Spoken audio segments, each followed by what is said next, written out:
미국 대선과 트럼프의 당선이 그야말로 금융시장의 판을 흔들고 있죠. 소위 지각 변동이라고 할 수 있는데요. 키워드로 경제 흐름들 알아보고 전략 세우겠습니다. 키워드로 알아보는 경제 이야기 김한진 이코노미스트 함께합니다. 어서 오십시오, 박사님. 안녕하세요. 키워드 하나씩 보겠습니다. 첫 번째는 당연히 이제 트럼프 이름이 나올 겁니다. 네, 트럼프 시대를 맞이하게 됐는데 트럼프 2.0 기대와 우려가 있죠. 일단 주식시장에서는 기대이 조금 더 많은 것 같습니다. 주가도 미국은 오르고 있고요.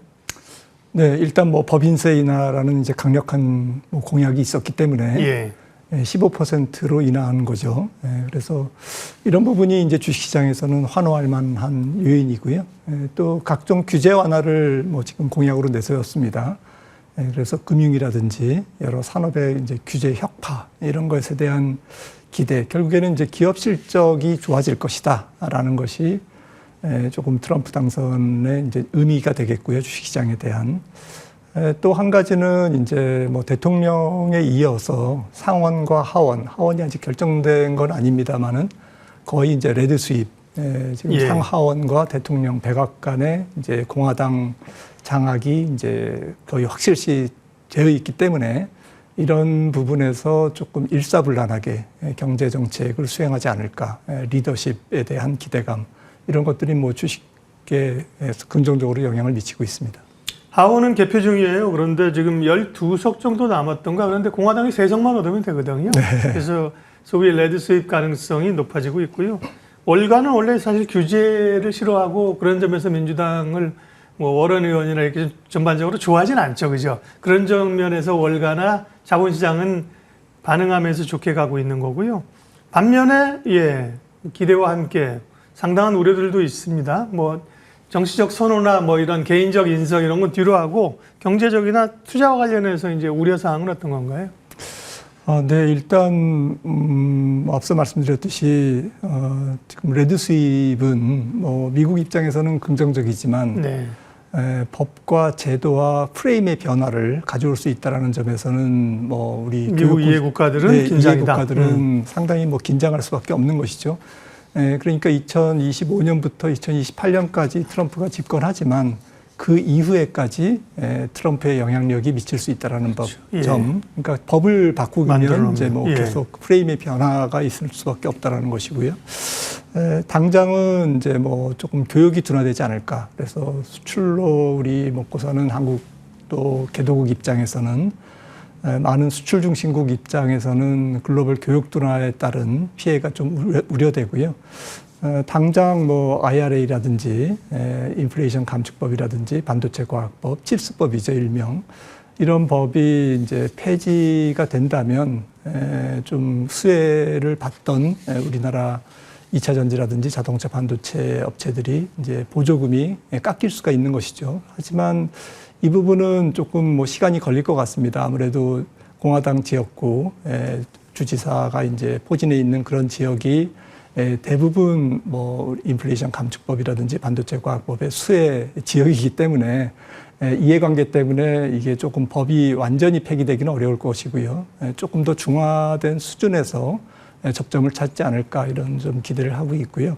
아무튼 전반적으로는 뭐 트럼프 1기 때와는 달리 내년부터 시작되는 트럼프 2기는 너무 이제 급격하고 급진적인 보호무역주의, 미국 우선주의가 실행될 가능성이 높기 때문에 거기에 따른 이제 조금 피해가 예상되고요.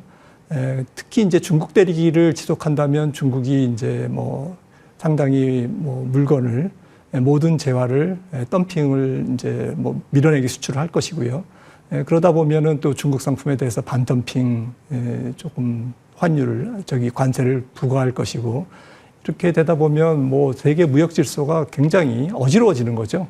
그래서 조금 수혜 산업 중심으로 차분하게 우리가 좀 따져보면서 잃을 건 잃고 또 얻을 건 얻는 쪽으로 조금 우리가 전략을 짜가야 될 것 같습니다. 두 번째 키워드 확인하겠습니다. 두 번째도 새로운 트럼프 신대, 트럼프 2.0과 관련이 있습니다. 트럼프는 사실 약달러와 저금리를 원하는데 실제로는 트럼프의 정책을 예상하면서 강달러가 되고 그리고 금리가 오르고 있습니다. 금리하고 또 우리 환율도 관련돼 있는 거고요. 외환시장 방향 좀 전망해 주세요. 네, 사실은 뭐 트럼프의 정책은 화석 에너지 가격, 뭐 석유 가격 떨어뜨린다라는 것 제외하고는 전부 다 인플레이션을 유발하는 정책, 촉진하는 정책입니다. 그래서 당장 뭐 채권 시장의 반응이 좀 관심이 모이고 있는데요. 아무래도 그렇지 않아도 2008년 이후에 돈을 많이 푸는, 또 재정을 많이 푸는 미국이고요. 또 코로나를 거치면서 또 이게 한 폭 더 증폭됐지 않았습니까? 그런 상태에서 트럼프 2기가 결국에는 돈을 많이 쓰는 정부, 재정을 많이 쓰는 정부가 된다면 채권 금리는 뭐 한없이 치솟을 수 있는 거죠. 그래서 당장은 모르겠습니다만은 뭐 2025년보다는 조금 후반기, 2026년이라 할지 트럼프 집권의 후반기 때는 금리 상승과 조금 환율 시장에 굉장히 큰 변동성이 예상되고요. 당장 우리가 걱정해야 될 것은 뭐 조금 너무 이제 과장된 면은 있는 것 같습니다. 정책이 시행되기 전에 긴장감으로 채권 금리가 오르는 것도 맞고 또 환율이 좀 달러 강세로 기우는 것도 맞습니다만은 조금 그것은 조금 시간이 지나면서 조금 펀더멘탈을 위협하는 요인이지 당장 뭐 올해 연말 또 취임 후 1월, 1, 2월에 조금 채권 금리가 더 튀고 달러가 강세로 갈 가능성은 제가 볼 때는 조금 제한적이지 않을까라고 생각을 합니다. 예. 미국의 사실은 이제 통화 정책 경로가 굉장히 중요한데요. 그 얘기는 오늘은 시간상 넘어가고 다음에 좀 집중적으로 얘기를 하도록 하겠습니다. 세 번째 키워드 바로 보도록 할게요. 우리 전략이 중요하니까요. 그러니까요, 이제 미국 우선주의가 미국의 자본시장이나 미국 주가를 올리는데, 우리 시장은 부담으로 지금 작용을 하면서요, IRA 축소도 그렇고, 칩스법도 말씀하셨고, 주가는 이제 약하면서 답답합니다. 투자자들은 소위 디커플링 때문에 어떻게 남은 연말 주식시장 전략은 짜야 될까요? 두 가지로 생각해 볼 수가 있겠는데요. 뭐 연말이라 할지 내년은 1월 20일까지 트럼프의 취임 때까지는 주식시장이 괜찮을 것 같습니다. 미국 시장이 트럼프에 대한 기대감을 좀 가격에 반영하는 그러한 기간이 연말 연초 아닐까.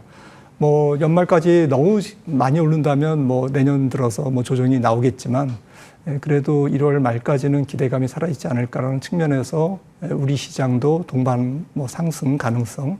우리 같이 못 가서 걱정이죠. 그래도 뭐 비슷하게라도 조금 가겠죠. 뭐 조금 못 미치더라도. 하지만 문제는 이제 1월 20일 취임 이후죠. 그때부터는 만약에 연말 연초에 주가가 오르면 미국의 밸류에이션이, 주식시장의 밸류에이션이 너무 높아져가지고 그게 이제 악재가 돼서 화근이 돼서 미국 주식시장이 빠지면서 가뜩이나 어려운 우리나라 같은 주식시장에 좀 부담을 줄 수 있다는 것이죠. 그래서 연말 연초와 트럼프 취임 이후를 조금 구분해서 냉정하게 조금 대응해야 될 것 같습니다. 예. 전략 말씀해 주셨고요. 김한진 박사님의 투자 인사이트로 마무리를 하도록 하겠습니다. 보여주십시오. 네. 예고된 악재는 악재가 아니다. 예고된 트럼프는 트럼프가 아니다. 뭐 이 말인가요? 네, 통상 뭐 선거의 역설이라는 게 있지 않습니까?